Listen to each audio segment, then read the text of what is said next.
My name is Jade Young, Jadeyoung. I am gender nonconforming.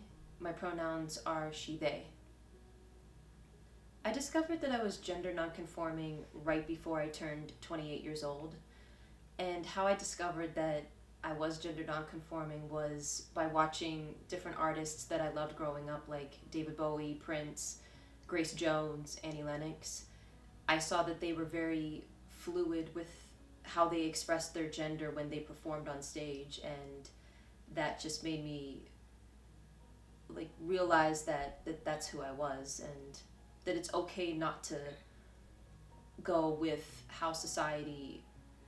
um, how society is against gender identity, and how the gender binary is. I have told my mom. She didn't really know what gender nonconforming or even what non-binary was. She's always been very accepting of um, my. I'm queer, so she was always accepting of that. But when it came to my gender identity, she was kind of didn't really know what that was, and I feel like that it's still kind of a question mark in in her head of what exactly, what is, why do I go by they, she kind of doesn't really understand that. I have an older brother and a younger brother.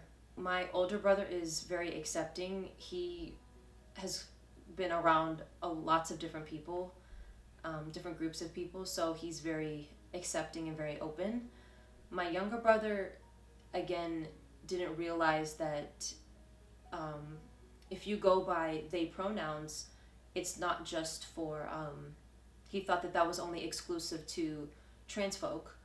And I had to educate him on that that's not always the case, that trans folks have specific pronouns that they identify with, unless they're non-binary and they go by they. But he didn't really understand that concept. So when I told him my gender identity, I feel like he was, again, a question mark.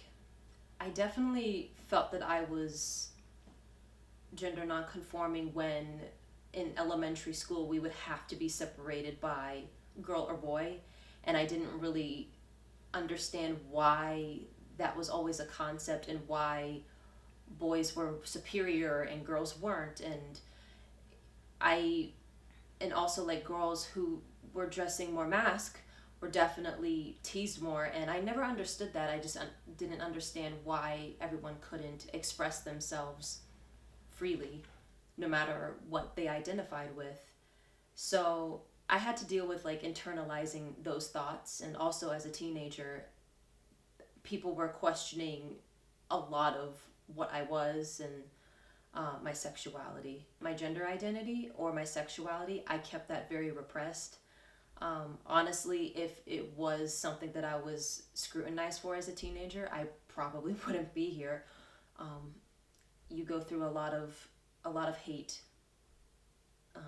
especially when people don't understand who you are as a person. There were times where those thoughts that I would never be able to be authentically myself would come into my head, but I would still look up to the artists and creators and creative people that I mentioned, just how they performed and how they would just be themselves freely on a stage and in interviews, and even call people out about the toxic ways of society and how people need to live more freely and understand and be more understanding in general. So of course I would doubt, but then I would keep watching those who influenced me as an artist, and I realized that there's nothing to doubt, and that this will pass. It's them, not me. I am a writer, I am a dancer, choreographer, I also sing, and I'm an actor as well. If I can make a difference or help somebody with the art that I create, whether it's me writing a script that includes more non-binary and gender non-conforming characters, or choreographing something that includes dancers who are gender non-conforming or non-binary. I just feel like that's truly important. And again, if you have a platform and you're an artist and creator, I feel like that you have the stage. Might as well tell these, tell our story, tell like again, and there are trans folks that are non-binary as well. Tell their story as well. I feel like it hinders, honestly, the mental state of a lot of non-binary and gender non-conforming people. People are very cruel on social media, and unfortunately there's no way to monitor it, so a lot of people spew their hate and there's no repercussions or consequences for it.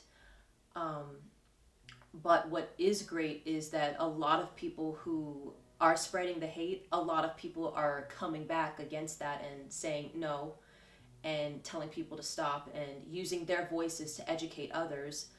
And I believe that that's really beautiful. I don't want to give fear power, because that, I feel like that makes me vulnerable, and I want to still be able to do what I love and um, be freely and live my life as my authentic self. Um, so I'm not going to give fear power, but there's definitely awareness in this political climate. What I want to tell them is that we're not going anywhere. We've always been in society. We've always been a part of your lives. We're your relatives, we're your daughters, we're your sons, we're your family.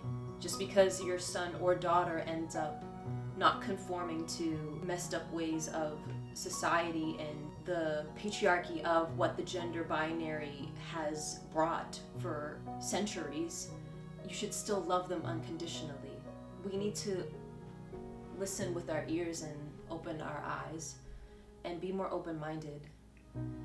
And just because, for example, just because I'm femme, I'm still them.